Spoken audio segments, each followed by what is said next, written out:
Hey everybody, just wanted to give a review here. This is a Joy Pebble version 2.0 ice maker. It's a commercial ice maker that's sold on Amazon. We've had it for a few weeks now, so I just kind of want to go over some pros and cons now that we know how it actually works. Overall, it works really well. You can see how it goes about creating ice. It'll basically, this little door here is what tells it when the ice is full. And then as long as there's nothing on that door, it'll keep making ice. And you can see up here it's starting to form already. It has this interesting thing here that says, don't drill to the side. It's actually because it uses propane as the refrigerant. The only, one of the downsides, it produces a ton of ice, and we're really happy with it. But as the ice piles up, it relies on gravity to break it. So they give you this guy here is kind of cheap because the back, this thing popped off, but it works. And so you have to kind of go through every now and then and break up the ice. So it will break the first few times, but you can see it makes pretty good ice.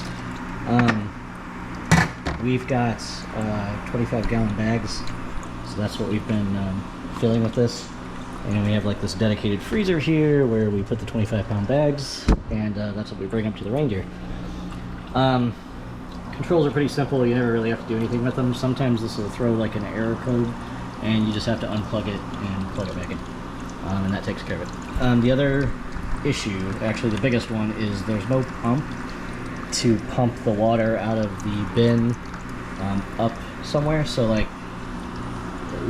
this is my solution. I have a water heater pan, and you can tell that this water overflowed today because it's lower than the tank, and you kind of have to have it lower than the tank, otherwise there will be standing water in the tank, and you don't want that. And so to make it lower than the tank, but then it can overflow, and so I have this thing to catch it, and you can see that it did.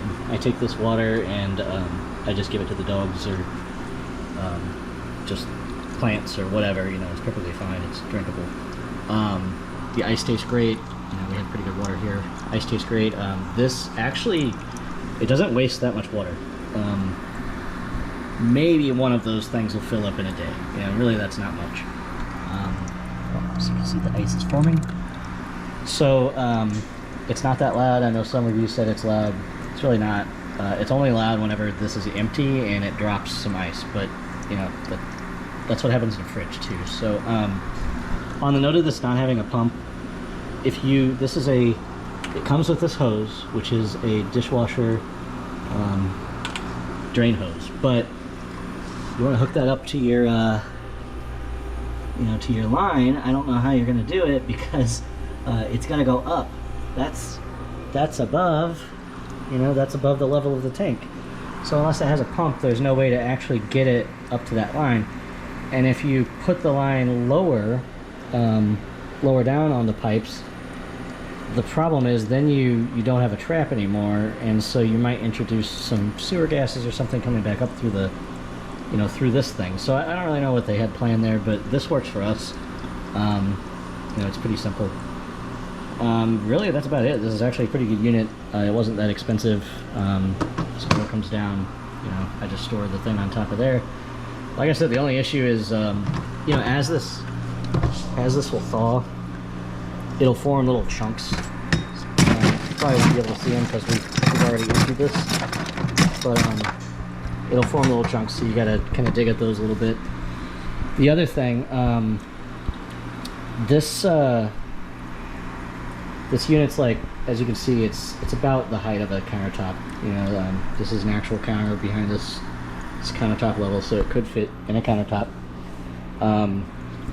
It doesn't produce that much heat or anything, but the dogs like to sit in front of it, because it does produce a little bit. It's pretty easy to keep clean. It has an auto cleaning cycle. So yeah, there's not really that much to be upset about with this. It does exactly what we kind of wanted it to.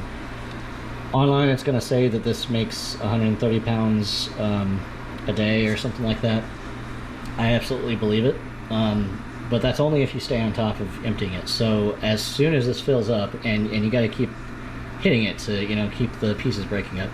As soon as it fills up, you got to take this and bag it and put it in a freezer. And if you keep doing that, it'll keep running 24/7, so you'll actually get ice the whole time. And then the other thing, you'll have to be sure to get up like once during the night and empty the ice bin as well. And if you do that, obviously it'll fill it up again. And so by the time morning rolls around, if you emptied it like 11 or something, by the time morning rolls around, this is all full again. So yeah, it's actually a pretty good unit. I'm gonna get a clip here of whenever this actually breaks off of here. So it says that there's 0 minutes left. That's what that little guy is. This is an ambient temp of the inside, so 73 or whatever. But there's 0 minutes left, and so what you're gonna hear is this like hiss noise, and that's gonna be whenever the cooling shuts off. After the cooling shuts off, it's going to then let this bracket here heat up, and you'll see the ice start to break away from it. And then once the ice breaks away, this whole thing is angled down, and the ice will break away and then just kind of fall right down into the bin. So earlier where it showed that was wrong, that's because that little 0, that's actually not how many minutes are left, that's how thick the ice is.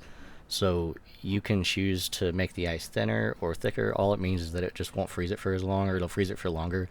So if you set it up high like I did initially, I set it to like +6 or something like that, it actually didn't it didn't even come off the plate, like it was too thick, and it's harder to break apart and all that. So I actually just turned it back down to 0, and then I didn't have the problem anymore. So 0 seems to be just perfectly fine for what you need. So I would keep it at 0.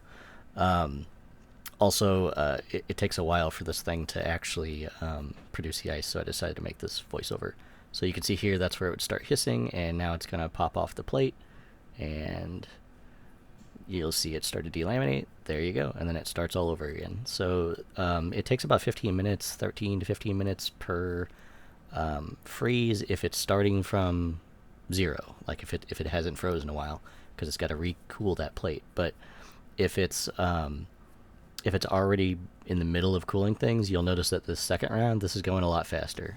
It's going to be able to freeze this one way faster, and it's just going to keep continuing that process. And actually, if you buy a bigger ice machine, this is the only real difference, is that you're going to get a bigger plate. It's just going to produce more ice off a bigger plate each time that it freezes the ice. So that's really the big difference, that and the storage capacity. But like I said, this one's storage capacity is actually really good. I cannot imagine you ever really, like, we're going to end up getting another ice machine because the reindeer need more ice. When it gets hot, we got to have ice out there continuously to make them, comfortable.